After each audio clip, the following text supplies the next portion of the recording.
प्रबंधक प्रशिक्षण कार्यक्रम। नमस्कार साथियों, आप सभी का स्वागत है। आज हम अपने होम हेल्प सेंटर उपक्रम के उन सभी पदाधिकारियों की भूमिका को समझेंगे जिनका मुख्य कार्य अपने अपने क्षेत्र में प्रबंधन, मार्गदर्शन, समन्वय और प्रवर्धन करना है।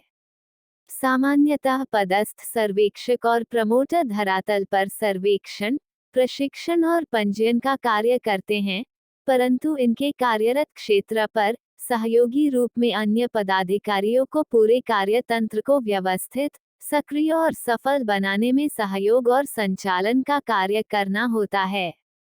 मुख्यतः विभिन्न क्षेत्रों में सदस्यों को सहयोग और मार्गदर्शन हेतु प्रबंधक की आवश्यकता और उपयोगिता महसूस होती है। इसलिए प्रत्येक क्षेत्र में प्रबंधक उपस्थित होना आवश्यक है।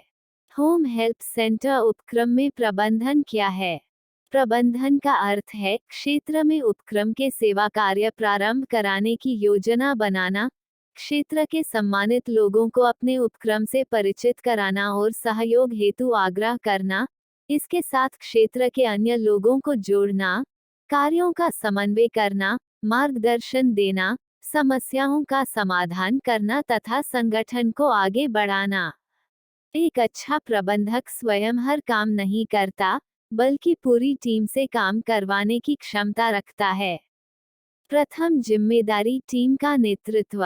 प्रत्येक पदाधिकारी अपने क्षेत्र में कार्यरत सर्वेक्षकों, प्रमोटरों और अन्य सदस्यों का मार्गदर्शन करेगा। उसे समय समय पर यह देखना होगा कि कौन सदस्य सक्रिय है, किसे प्रशिक्षण की आवश्यकता है, किस क्षेत्र में कार्य कम हो रहा है, कहाँ सुधार की आवश्यकता है। याद रखिए, नेता वह नहीं जो केवल आदेश दे, बल्कि वह है जो अपनी टीम को साथ लेकर चले। द्वितीय जिम्मेदारी प्रवर्धन प्रमोशन। प्रबंधन पदों का सबसे महत्वपूर्ण कार्य संगठन का विस्तार करना है। इसके लिए पदाधिकारी सामाजिक बैठकों में भाग लें, व्यापारिक संस्थानों से संपर्क करें, सामाजिक संगठनों से जुड़ें, स्थानीय नागरिकों को जानकारी दें, नए सदस्यों को संगठन से जोड़ें। जहां भी अवसर मिले वहां संगठन की सेवाओं और उद्देश्यों का प्रचार प्रसार करें। तृतीय जिम्मेदारी टीम समन्वय। प्रत्येक पदाधिकारी अपनी टीम के साथ नियमित संपर्क बनाए रखे। उसे यह सुनिश्चित करना होगा कि सभी सदस्य एक दूसरे से जुड़े रहें, कार्य की जानकारी समय पर मिले, निर्देश सही तरीके से पहुंचें, कोई सदस्य उपेक्षित न रहे। समन्वय जितना मजबूत होगा, संगठन उतना ही मजबूत होगा। चतुर्थ जिम्मेदारी समस्याओं का समाधान। किसी भी कार्य के दौरान समस्याएं आ सकती हैं, जैसे तकनीकी समस्या, प्रशिक्षण संबंधी समस्या, कार्य प्रणाली संबंधी समस्या, टीम के बीच समन्वय की समस्या। एक पदाधिकारी का कर्तव्य है कि वह समस्या को समझे, समाधान खोजे और आवश्यकता पड़ने पर वरिष्ठ स्तर तक विषय को पहुंचाए। पंचम जिम्मेदारी कार्य की समीक्षा। प्रबंधन का एक महत्वपूर्ण भाग है नियमित समीक्षा।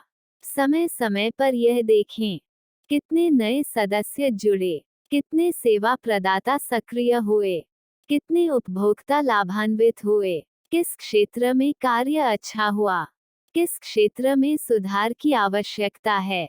समीक्षा से ही प्रगति का सही आकलन होता है। षष्ठम जिम्मेदारी प्रशिक्षण और प्रेरणा। प्रबंधन पदों पर कार्यरत व्यक्तियों को अपनी टीम को प्रेरित करते रहना चाहिए। उन्हें समय समय पर नई जानकारी दें, प्रशिक्षण कार्यक्रम आयोजित करें, सफल उदाहरण साझा करें, अच्छे कार्य करने वालों का सम्मान करें। प्रेरित टीम हमेशा बेहतर परिणाम देती है। सप्तम जिम्मेदारी संगठन की गरिमा बनाए रखना। हर पदाधिकारी संगठन का प्रतिनिधि होता है, इसलिए उसे शिष्टाचार का पालन करना चाहिए, सत्य और पारदर्शिता से कार्य करना चाहिए, अनुशासन बनाए रखना चाहिए, संगठन की सकारात्मक छवि प्रस्तुत करनी चाहिए। प्रशिक्षक द्वारा प्रेरक संदेश। प्रशिक्षक। साथियों, याद रखिए, सर्वेक्षक और प्रमोटर संगठन की जड़ें हैं, लेकिन प्रबंधन पदाधिकारी उस वृक्ष के तने और शाखाएं हैं जो पूरे संगठन को मजबूती प्रदान करते हैं।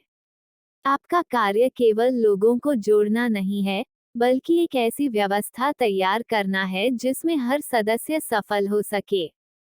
जब आपकी टीम सफल होगी, तब आपका क्षेत्र सफल होगा। जब आपका क्षेत्र सफल होगा, तब पूरा संगठन सफल होगा। सदस्य शपथ। सभी सदस्य एक साथ दोहराएं। मैं अपने पद की जिम्मेदारियों का ईमानदारी से निर्वहन करूंगा। मैं संगठन के विकास, अनुशासन और सेवा भावना को सर्वोच्च प्राथमिकता दूंगा। मैं अपनी टीम का मार्गदर्शन करूंगा, सहयोग करूंगा और संगठन की गरिमा को सदैव बनाए रखूंगा। मैं अपने क्षेत्र में संगठन के प्रवर्धन और विकास के लिए निरंतर कार्य करता रहूंगा। धन्यवाद। जय हिंद, जय संगठन।